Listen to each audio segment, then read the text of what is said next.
Hello and welcome to the New Moon Tarot reading for Friday the 22nd of May 2020. I think that Mercury is either in retrograde or about to retrograde. I know that somebody, a friend of mine had said that Venus retrograde, which is happening right now, is definitely behaving like a Mercury retrograde, and that would be the case because this is the second time that I have had to record this, but I think that everything happens for a reason, and I trust that the reason will be clear, and hopefully clearer than the autofocus that didn't work last time. So here's crossing fingers. So welcome again. I have been doing a bit of thinking about what's going on right now in terms of the world. I can obviously only speak from my perspective, though I'm sure that many of you will share a similar perspective. And even if you don't share the same physical perspective, it may be that your inner perspective, the sense of what's going on inside, may actually not be as distant from my physical experience as you might first think. And in fact, my inner experience is pretty much mirroring my physical experience. And that is that idea of being in lockdown, but now moving into a second phase of lockdown, which is a lighter phase of lockdown, and yet not being back to normal and understanding that perhaps normal will not happen again, not the normal that we were used to. So I feel that sense of liminality in terms of being between worlds, and between two worlds that are unfamiliar, the sort of tight lockdown that we've been in and an easing of lockdown where I could be forgiven for believing that we are going into something that is, like the good old days, and then that creeping realization that that is probably not true. And actually, having said that, that really can also be the same for our own evolutionary work. In terms of, I think that striving to try and get something back, very often we look back and we look back with very rose-tinted spectacles.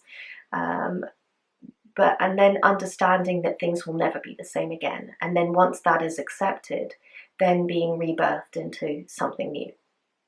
So that I think is a good metaphor, and it's also a very good metaphor for the cards that have come up this time.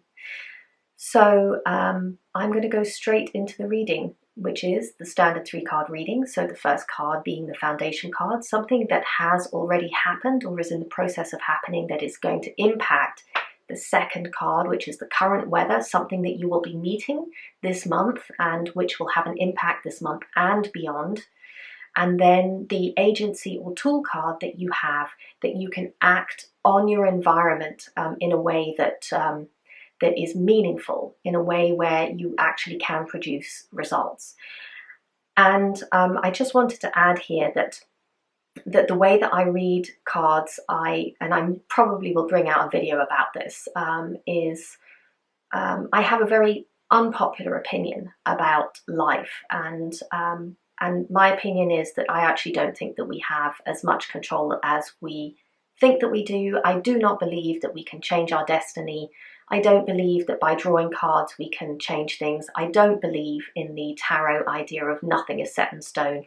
I absolutely believe that things are set in stone. Luckily, we are not able to see that. So in other words, the way that our minds work and the way that they're set up is that we can pretend they're not, so everything does feel spontaneous. However, what it means is that the agency card is there to act within a certain set of circumstances. So in other words, I do believe that the theme card is inevitable, and then that you can't do anything to remove the theme or change the theme, but you can act within the energy of the theme in a way that is meaningful, that is something where you get a sense of agency over your environment and over your circumstances. So those are the 3 cards in a nutshell, and I'm going to go to the first card now, and this is your foundation. So again, this is not what's going to happen, this is something that has happened.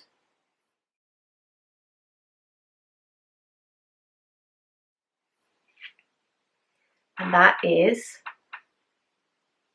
I hope this is going into focus. The 9 of Wands.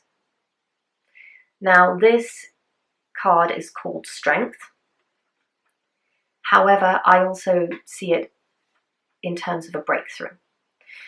So the 9 of Wands is actually very similar. It uses incredibly similar imagery to the 5 of Cups in this deck. So the 5 of Cups is a concrete or stone block, massive, several stories high, in the way of the path that you can see in front of you.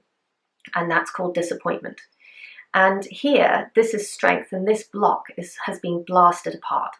Now, we're dealing with Wands here and not Cups, so we're dealing with creativity. And when I say creativity, I know that the mind tends to go immediately sort of to artistic processes, procedures, but that's not really it. Creativity is behind everything that we are.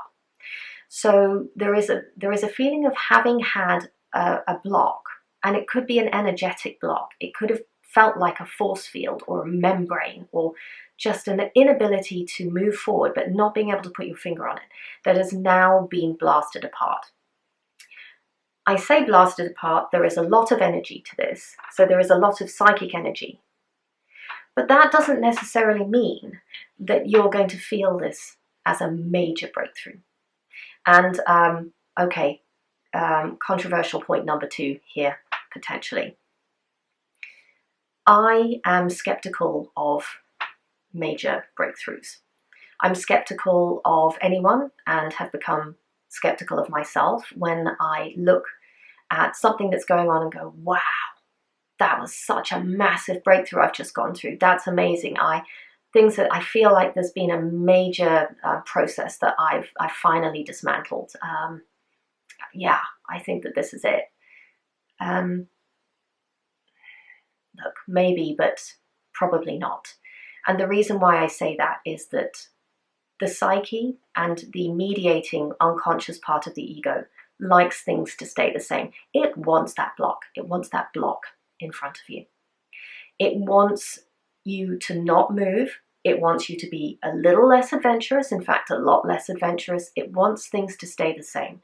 It doesn't like change. And it does that in order to protect. And that's,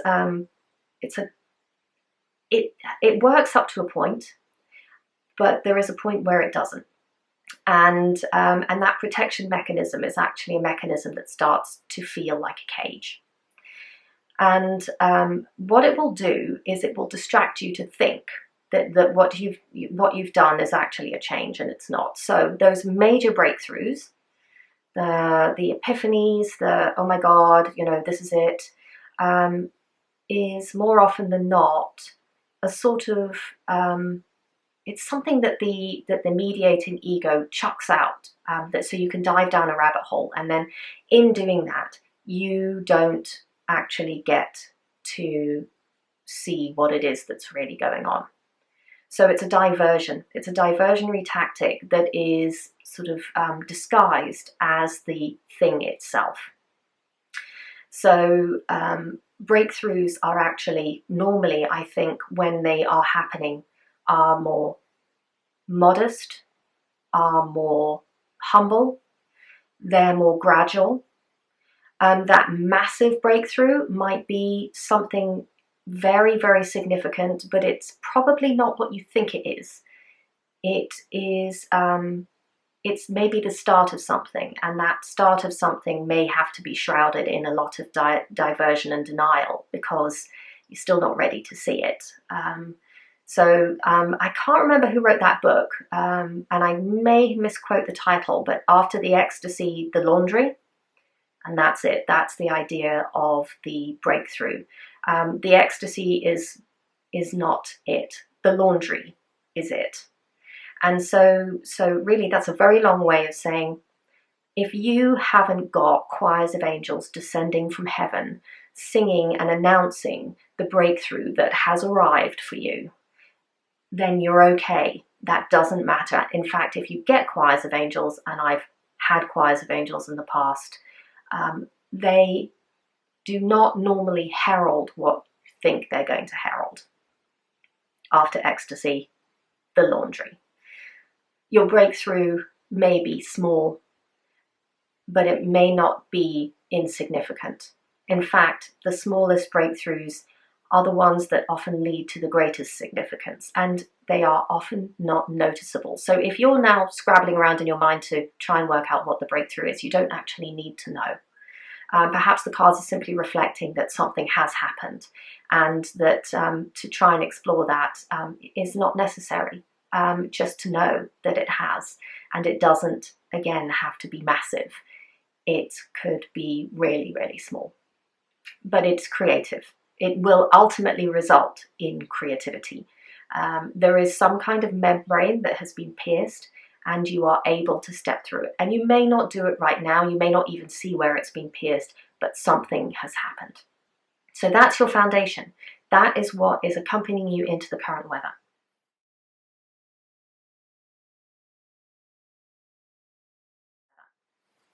And the current weather is the Princess of Cups. Now, whenever I see the Princess of Cups, I think of Tom Petty's song Free Falling, and that's really what this is about. So let me just explain the princesses a bit. The princesses are the pages in many of the other decks.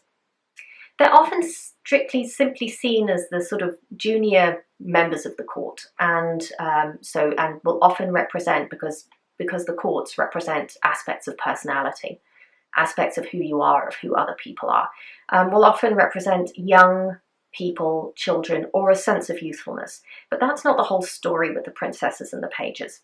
The princesses and the pages are initiators, initiatrixes into the actual suit. They are the bringers of the suit. They are the doorway into the suit. They are the birth of the suit, in other words. Hence youth, hence being young. And the Princess of Cups is the doorway or the birth or the heralding of something to do with the emotions, with feelings, with the unconscious, with water.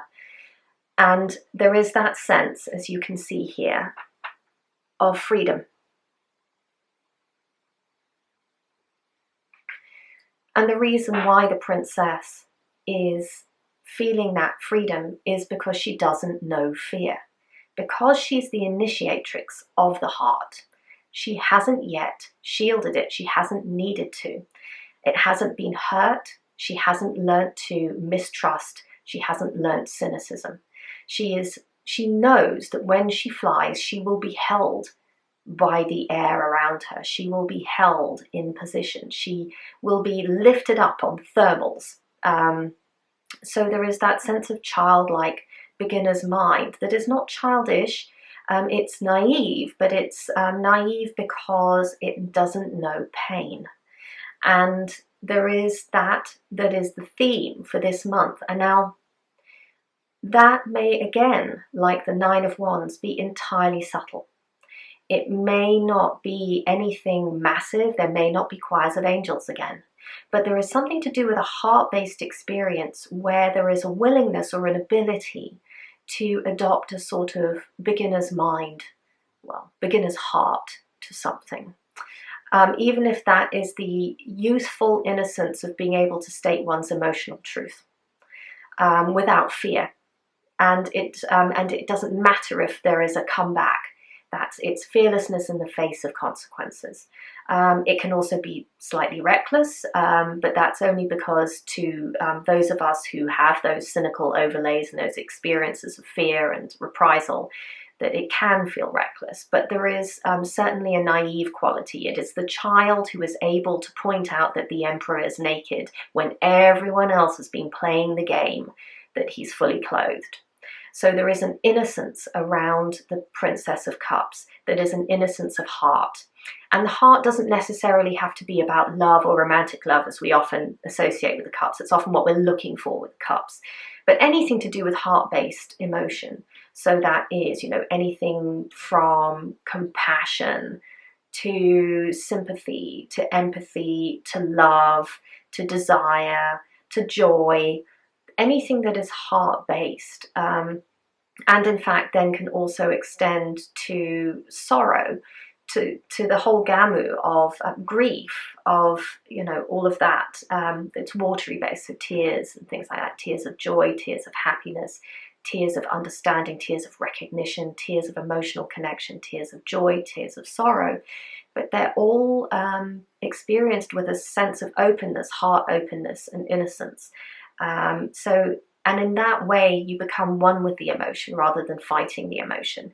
You are, you know, in free flight with the emotion and not scared of it, able to let it in. You know, the princess has got her arms open, her heart is open. There is nothing to fear with the princess. So yes, the Princess of Cups is that experience that is coming up over the next 4 weeks, that is beginner's mind, youthful, childlike, naive, fearless, and the letting in of whatever that is. It's either made possible by the Nine of Wands, or you can use the Nine of Wands in order to meet it. So that creative breakthrough is also, it goes hand in hand with that idea of freedom. And they may not be directly linked. They may not be one and the same thing, but one prepares the way for the other, or they are complementary in feeling. And really, I mean, those two cards for this month, well, it's very spring-like here. I mean, and I know that some of you are not, you are in the southern hemisphere, so you're going into your autumn now, but it is, they're an incredibly sort of both fiery and light cards for circumstances that are not really like that on the outside. So it's interesting that something else is going on the inside that may actually be in contrast to what's going on the outside. And that sense of freedom that is there and possible. And one of the things that I've been thinking about is this idea of freedom, because currently there have been a lot of people taking to the streets and demonstrating for their freedom and the incursion of their rights. And that's all well and good. That's kind of by the by, because unless and until you have experienced inner freedom, all of that is irrelevant. You know, lockdown or a lack of lockdown, it doesn't matter if you're still imprisoned inside.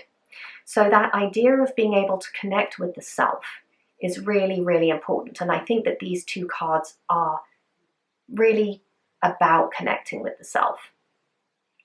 And connecting with the self in a genuine sort of heartfelt, open way.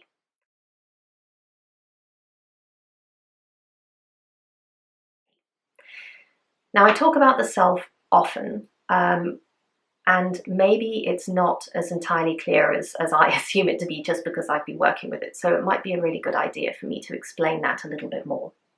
The self is that aspect of us inside that is entirely personal, that what we would call our intuition, some people would call higher self, sort of the wisdom within, that is very much the flavor of us, and yet is connected with the collective and with the past and with the ancient past, so that the self is both personal and impersonal and transpersonal at the same time.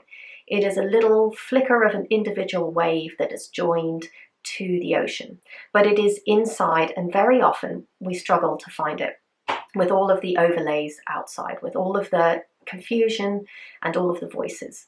So I often talk about the idea of many voices inside. Now, I think that some people might think that all the voices inside are worth listening to, and I don't believe that they are. They are voices. Most of the voices inside, apart from the voice of the self, the voice of the intuition, most of them have been picked up over the years. They are internalized parental figures, they are internalized institutions, internalized authority figures, They are internalized sort of fuck yous to authority figures. So in other words, it can be both. It can be both be the person who wags their finger at you and tells you to behave, or it can be the person that sticks two fingers up at the at the establishment and says that you can do anything that you want because my intuition's telling me that. And I think that that's bullshit.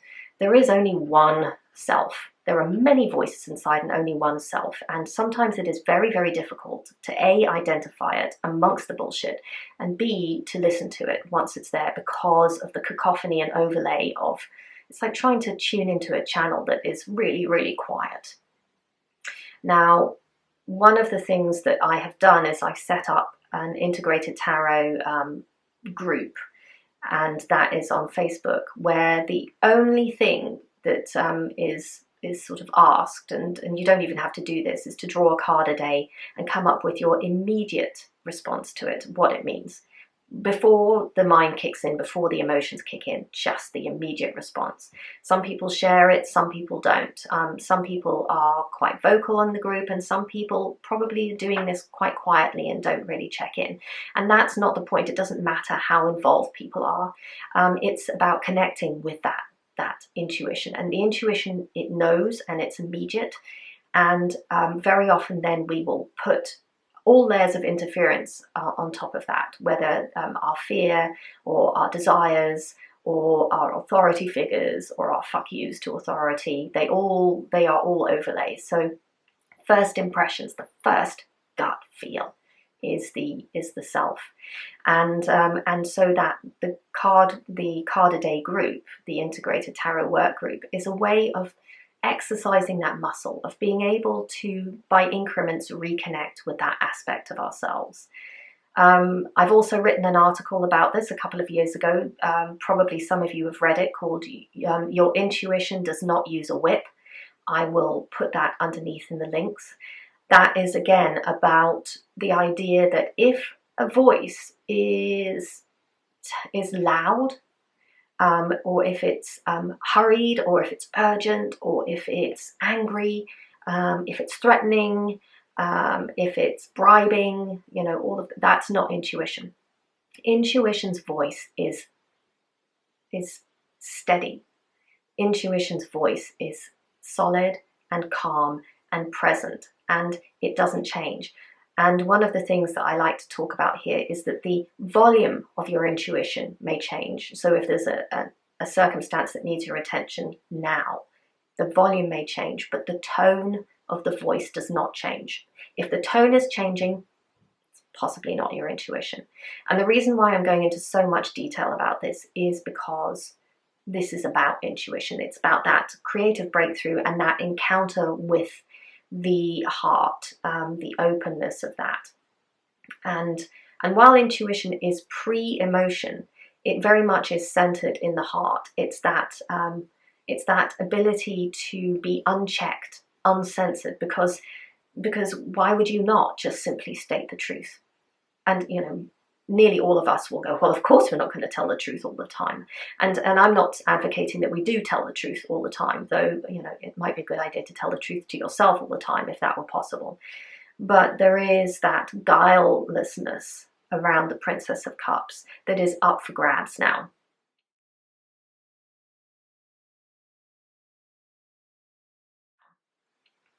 And the third and final card, so this is your agency card in this. So the Princess of Cups is the possibility, the field of possibility that you're entering. And now the third card is how you can interact with that. And it is the Ace of Wands. Back to Wands. Back to that idea of creativity, back to that idea of eros, or erotic energy, and a procreative energy rather. Erotic, just it's too specific. We've got too much of a charge with it. Procreative energy is that drive to create, and that can be, as I've said before, a work of art or something like that. But it could just simply be the drive to create oneself, or to recreate oneself, to find oneself again. Aces are interesting because I know that when you look at them, a lot of people, oh, look, it's an ace, how wonderful, look what's going to be coming my way. Yes and no. So aces, you have to use them. You have to meet aces halfway.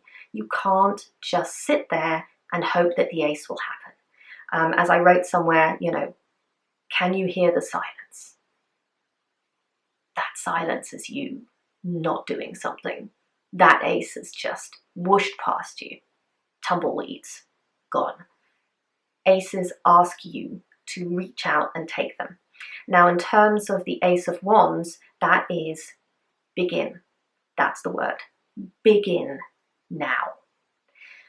And say, look, well, how the hell do I begin? What am I supposed to be beginning at? I'm afraid that intuition doesn't work that way, and the cards don't work that way. It's begin now.